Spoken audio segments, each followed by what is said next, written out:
Bismillahirrahmanirrahim. Assalamualaikum warahmatullahi wabarakatuh. Kembali lagi bersama saya dengan Nadia Zalfa Nafisah. Dalam video kali ini saya akan menjelaskan tentang sholat, khususnya pada sholat dalam keadaan sakit dan sholat ketika sedang dalam perjalanan. Sholat dari segi bahasa yaitu doa. Menurut istilah atau syara, yaitu ucapan dan pekerjaan yang dimulai dengan takbir dan diakhiri dengan salam, atau dalam bahasa Arab muftatamatun bit takbiri wa muhtatamatun bit taslim. Sholat fardu itu ada 5 waktu, dan tiap-tiap sholat itu dikerjakan pada waktu yang secara lafal leluasa waktunya hingga hampir habis. Waktu yang hampir habis disebut waktu sempit. Berikut adalah syarat wajib sholat, yaitu ada 3. Yang pertama adalah Islam. Orang kafir tidak wajib dalam melaksanakan sholat dan tidak pula mengkodo sholat yang telah ditinggalkan selama ia menjadi kafir. Ketika ia masuk Islam berbeda dengan yang awalnya Islam namun ia keluar dari Islam, maka ia wajib mengkodo sholat-sholatnya selama ia keluar dari Islam. Yang kedua adalah baligh. Bagi anak yang belum baligh, baik pria maupun wanita, tidak diwajibkan sholat, tetapi orang tua menyuruh anaknya ketika berusia 7 tahun atau lebih. Yang terakhir adalah berakal. Maka bagi yang gila tidak wajib untuk sholat. Nah, kata musonif ini semua telah disebutkan merupakan batas taklif atau mukallaf. Selanjutnya adalah rukun sholat. Rukun sholat yaitu ada 18 perkara, yaitu yang pertama adalah niat. Niat itu adalah sengaja atau menuju sesuatu yang dibarengi dengan pekerjaan tersebut, tepatnya di dalam hati. Untuk sholat fardu atau sholat yang wajib, itu wajib mengucapkan niat dan sholat fardu, misalnya dengan suara usolli fardu zuhri lillahi ta'ala. Yang kedua adalah berdiri tegak. Berdiri tegak bagi yang mampu, bisa juga dengan duduk, namun bagi yang lemah bisa juga dengan duduk, namun diutamakan bagi yang lemah duduk iftirashi. Apa itu iftirashi? Yaitu pantatnya berlandas rumit dan betis kaki kiri sedangkan yang kanan tegak. Yang selanjutnya adalah ihram. Dan yang ketiga adalah ihram. Takbiratul ihram ini diucapkan bagi yang bisa mengucapkan dengan lisan dengan kalimat Allahu Akbar. Jadi tidak sah apabila takbiratul ihramnya dengan kalimat dibalik, jadi Ar-Rahmanul Akbar, jadi itu tidak sah. Yang sah adalah dengan kalimat Allahu Akbar. Yang keempat adalah membaca surat Al-Fatihah. Bagi yang tidak hafal surat Al-Fatihah bisa diganti dengan Al-Quran surat yang lainnya. Hal ini baik dalam surat fardu, sunnah, dan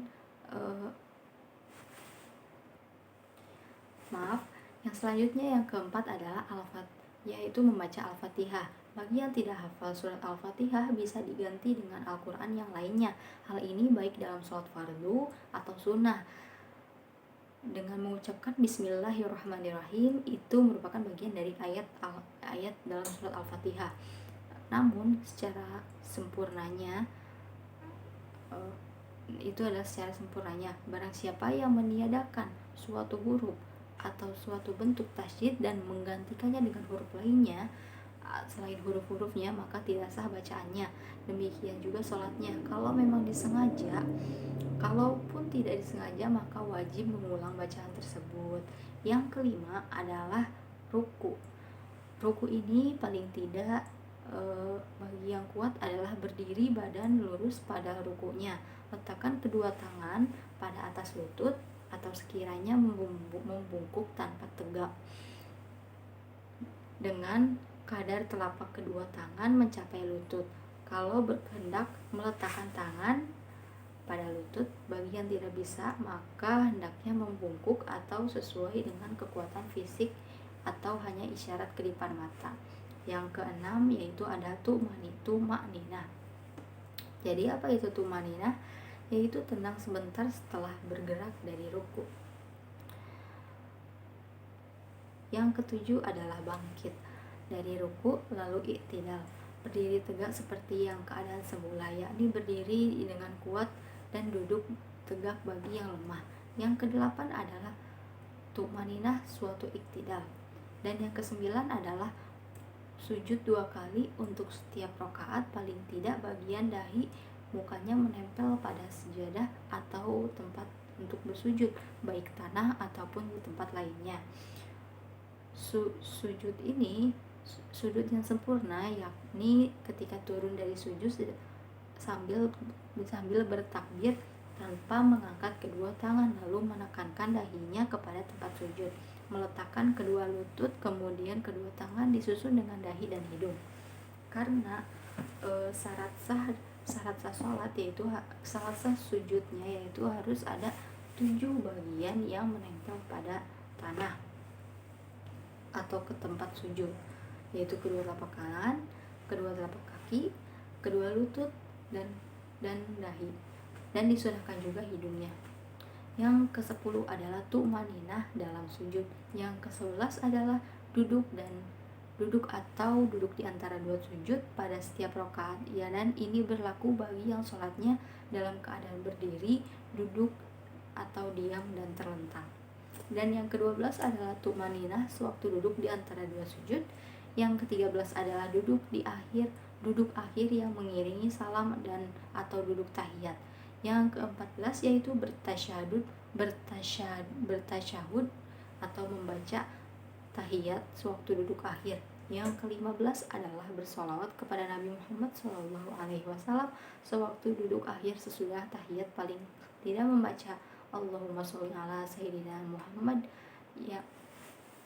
yang artinya, ya Allah, tetapkan sholawat rahmat kepada Nabi Muhammad SAW. Yang ke-16 yaitu mengucapkan salam. Yang pertama berbunyi paling pendeknya Assalamualaikum, dan yang paling sempurnanya yaitu Assalamualaikum warahmatullah. Dan yang ke-17 yaitu keluar, yaitu niat keluar atau selesai sholat. Dan yang terakhir yaitu mengurutkan rukun sholat sejak takbir pertama sampai tasyahud lah akhir, dan bersolawat kepada Nabi Muhammad SAW ketika duduk tersebut. Selanjutnya yaitu waktu sholat yang boleh ditinggalkan arah kiblatnya, yaitu ada Selanjutnya yaitu waktu sholat yang boleh meninggalkan arah kiblat, yaitu ada 2 keadaan, yaitu yang pertama, suatu keadaan yang sangat gawat, membahayakan atau mengkhawatirkan, misalnya di tengah sebuah kecamukan yang sangat gawat, membahayakan atau mengkhawatirkan. Misalnya di tengah sebuah kecamukan perang, maka diperbolehkan tidak menghadap kiblat atau menghadap Ka'bah, baik fardu maupun sunnah.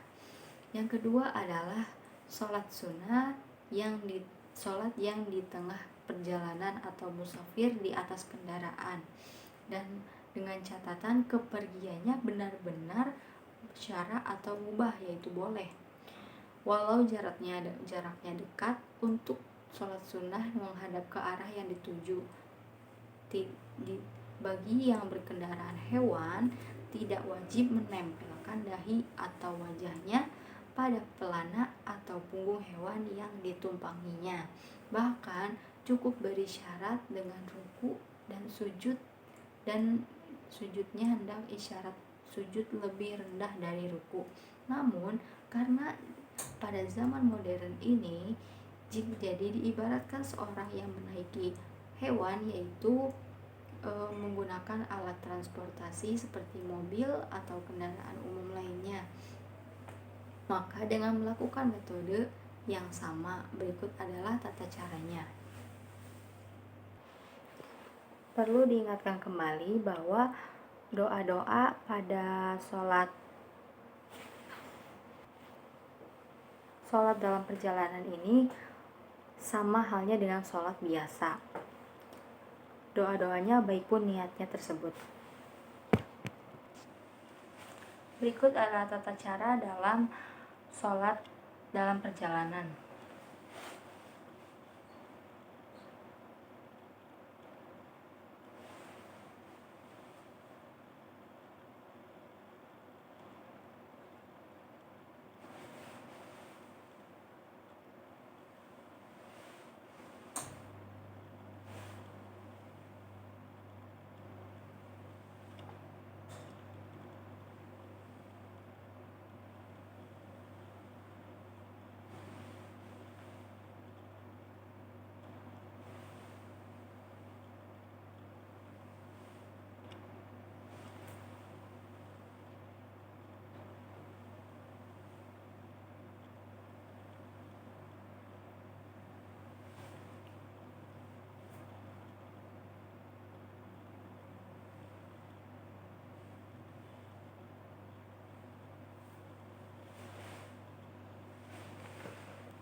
Selanjutnya yaitu waktu sholat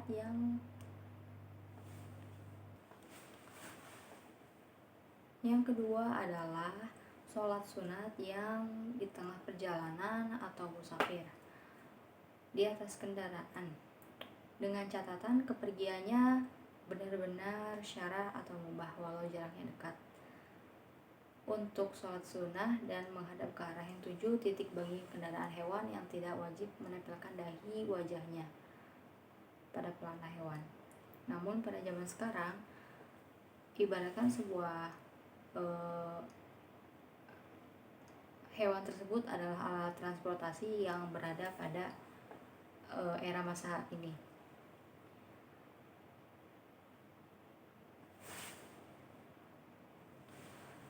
Selanjutnya adalah ketika kita akan berwudu di dalam perjalanan, namun karena tidak ada air, karena ketika kita sedang berada di kereta, jadi kita bisa menggunakan dengan cara bertayamum.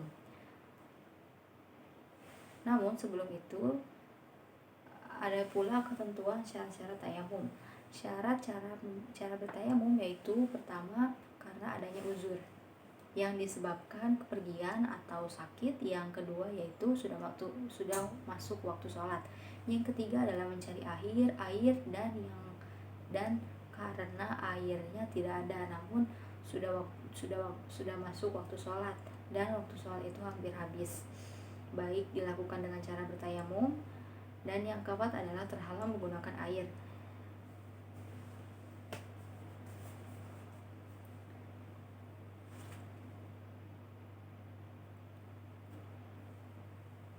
Menggunakan air yaitu jika sekiranya diliputi dengan rasa khawatir jika menggunakan air maka akan berakibat fatal, akan melayangkan jiwa atau anggota tubuh yang lainnya akan tidak berfungsi lagi. Yang kelima adalah menggunakan debu yang tidak basah dan suci. Selanjutnya ada fardu tayamum. Fardu tayamum yang pertama yaitu niat, dan yang kedua adalah mengusap mata, yang ketiga mengusap wajah, yang ketiga adalah mengusap kedua tangan sampai siku, dan yang dengan kedua kali pukulan, dan keempat adalah berurutan. Baiklah, saya akan mempraktekkan bagaimana caranya bertayamum. Yang pertama adalah kita mencari debu yang tidak basah. Bisa ketika kita berada di dalam kereta, contohnya berada di dalam kereta, kita bisa menempelkan tangan kita dalam mencari debu kepada tembok, bisa kepada sofa, bisa.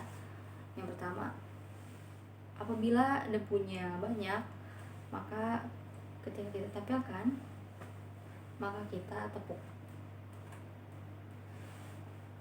Lalu habis itu kita usap seperti ini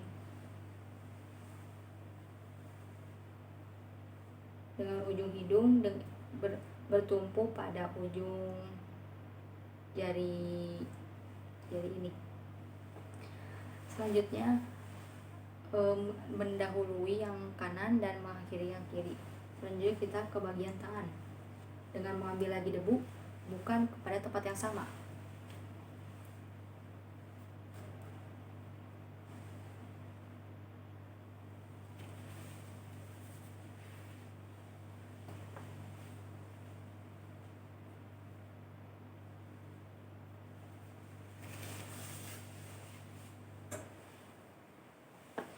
Kurang lebihnya seperti itu ya teman-teman. Semoga materi yang saya sampaikan membantu. Cukup sekian video kali ini. Terima kasih yang sudah menonton. Wassalamualaikum warahmatullahi wabarakatuh. See you.